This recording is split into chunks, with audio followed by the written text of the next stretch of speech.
Lines is presented by Calvo's Insurance, a legacy of trust, serving Micronesia since 1938. Matson celebrating 25 years of commitment to Guam, Micronesia, and the CNMI. Cars Plus, home of Guam's first and only lifetime powertrain warranty. Visit carsplusguam.com for details. McDonald's of Guam, I'm loving it, and King's Restaurant, serving your local breakfast, lunch, and dinner favorites for over 45 years.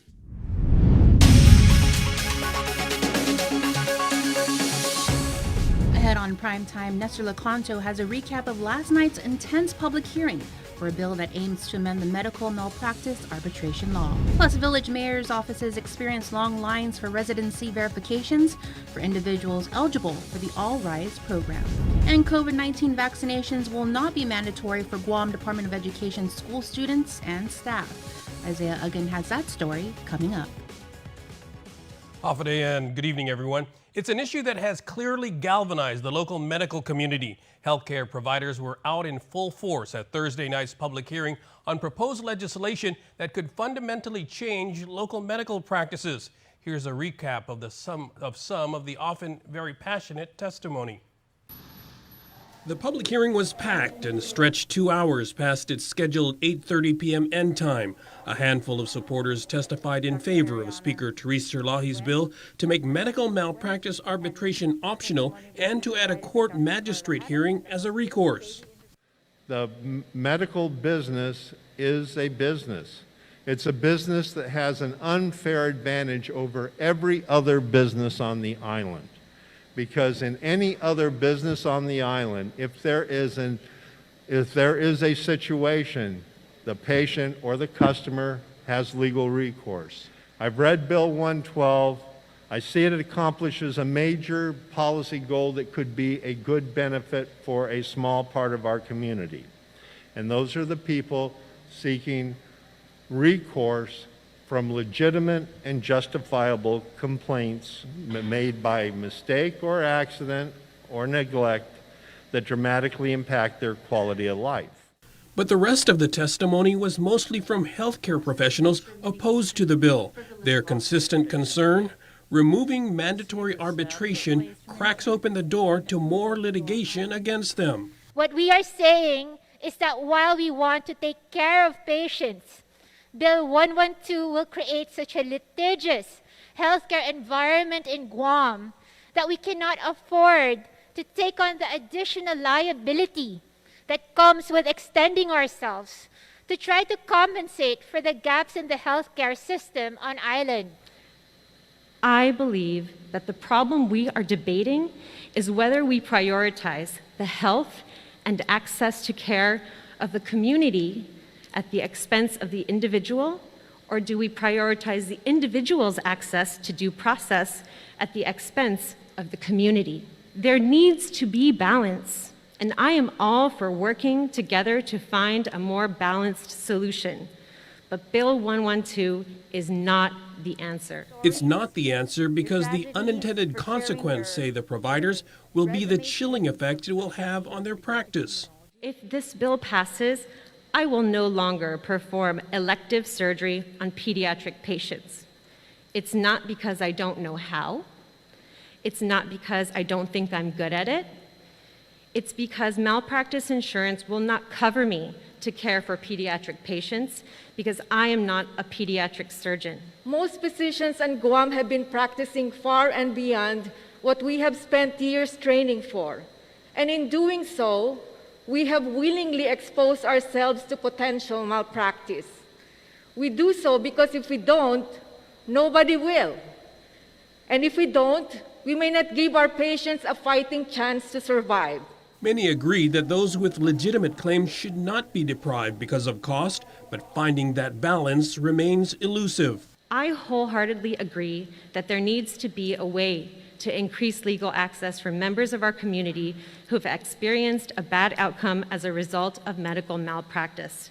But this should not be done at the expense of our current healthcare infrastructure that has allowed hundreds and thousands of Guamanians to get the services they require here at home. The point of arbitration is not to act as a barrier to justice. It's a filtering system. so that any claim will be evaluated by knowledgeable people first. The cost is what we need to focus on, not the process itself, finding that solution.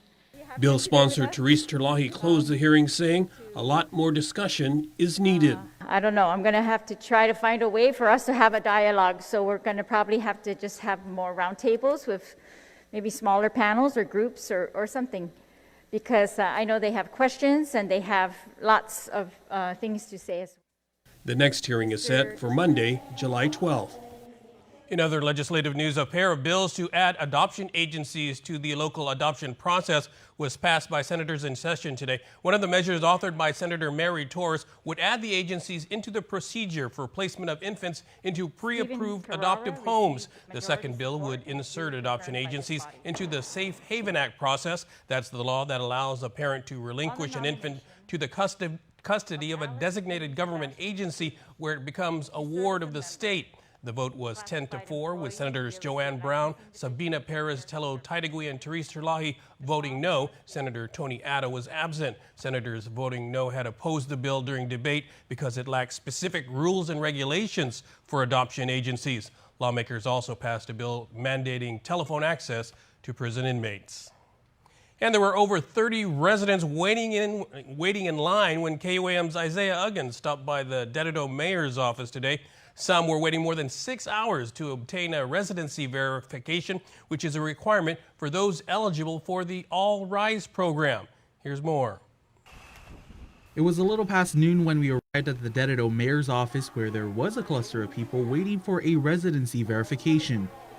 Waiting in line was 20-year-old Chloe Kittichai. Kittichai, who is a former Dededo resident, has been waiting for her verification since 8 a.m. So actually, I'm just here to get my verification, or not actually a transfer, and it's just, very short transfer. They're not answering their calls. Just a transfer, a short transfer, just taking out my name basically. I just feel like it's a little unorganized. People are just here for a short, just a little transfer, but majority of people here is just for the act, which they need the verification. Dededo is Guam's #1 populated village, and Mayor Melissa Zavarez is asking residents to be patient. She said they began helping residents at 7:30 a.m. Some have, we did have some residents. As a matter of fact, when our staff came at 6:30, Vice Mayor came at 6:30, we asked him to go ahead and put the podium out and the book out. We had volunteers here that early, and they just monitored the sign-in so that they don't fight when we put the book out at 7:30. And so we were able to, and this is the day three of course, residents lining up really early their priority is getting their verifications for their RISE Act application. Instead of waiting in line to get a verification of residency at the mayor's office, Mayor Zavarez said there are other ways to obtain one. If they are registered as residents, we're encouraging more of them to call in or email dedido.estimbo@gmail.com, or email us and request through use that means to do that, so that they're not lining up this early. For those that call in via telephone and request, we have a drive-through pickup process, so they're not coming into the office to pick up their verifications. It's a drive-through process at the Senior Citizen Center. So we tell them what time they can drive through. Drive-through means they don't get out of their cars. And then they just say their name, they'll pull out their verification that has been called in and prepared for them, and then they drive off. Other ways to do this is if you email us or even call us, we ask you if you have an email address that we can email the verifications to. And so you're not having to line up. Once again, to avoid waiting in line in the heat, Dededo residents are encouraged to continue calling the mayor's office at these numbers: 632-5293, 632-5019, and 637-9014. Reporting for Guam's News Network, Wahusi Isaiah Ugin. In court news, he had all the services available, yet continued to engage in inexcusable conduct. J.K. Sukyan, whose criminal history dates back to 2017, was given multiple chances, but not this time. He will be serving 8 years with credit for time served after pleading guilty to manslaughter for the 2019 deadly beating of a man identified as Maverick. Although a pastor and referencing God's forgiveness and blessing throughout his letter to the court, Judge Arthur Barcinas said he doesn't believe Sukian has internalized the remorse nor the wisdom and lessons. Barcinas noted that it was important to go back to the event that brought them to court, saying that he can imagine the horror and the pain that the victim was feeling. Defense counsel Sam Tecker tried for a lesser sentence of 5 years, which Barcinas denied. And Wilfredo Lee Lopez was found guilty in federal court for attempted enticement of a minor and transfer of obscenity to a minor. However, he attempted to appeal his case on the basis of edited video evidence of his interrogation that was presented to the jury. Lopez tried to argue that the court did not have jurisdiction to prosecute him for the charges. However, it was concluded that the government did in fact present sufficient evidence to allow the jury to conclude that Lopez attempted to entice a minor in sexual conduct. From October to November 2017, Lopez allegedly sent 2 images and a video of an adult male exposing his privates to a special agent he thought was 13 years old because he wanted to get kicked out of the military. And saying it's working to be as transparent as possible, the Attorney General's office has released information and surveillance video related to last week's off-duty police officer-involved fatal shooting in Tamuning. With more, here's Tyler Matanani. The 2 factors as to why we released it yesterday instead of earlier. One, we want to make sure that the family is going to be given courtesy updates before we make it publicly known out of respect to them for the individual who was shot.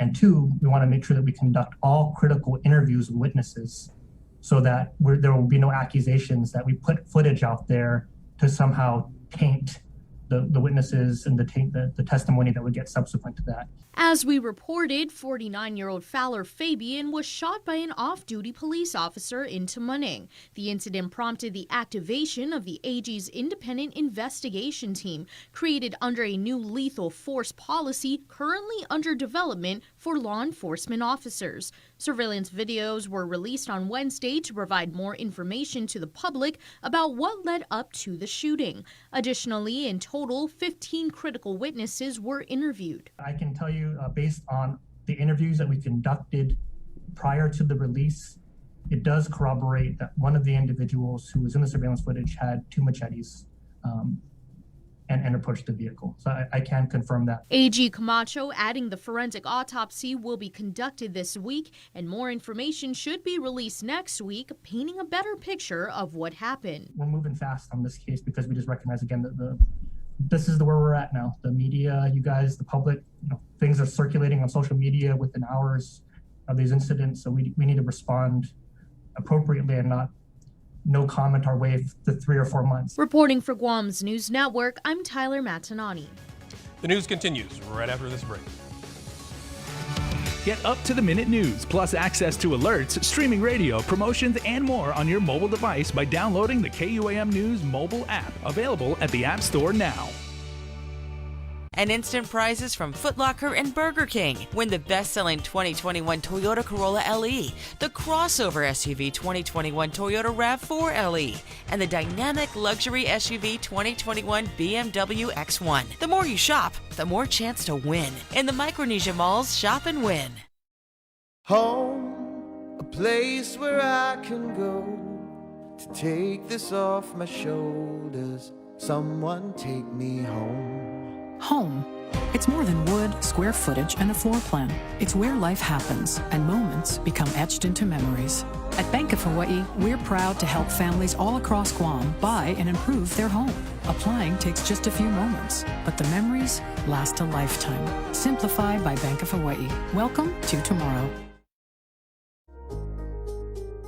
Social distancing may be the new norm, but connection will always be our tradition. Through good times and tough times, we remain connected with you. Masks may be the new fashion, but protection will always be our style. You can always count on us to protect the things that matter the most. Sanitizing may be the new routine, but caring will always be our practice. We care about your loved ones and the things you value the most. And as we welcome our new normal, one thing remains certain: we will always be here for you. We're open and ready to serve you. Calvo's Insurance, a legacy of trust.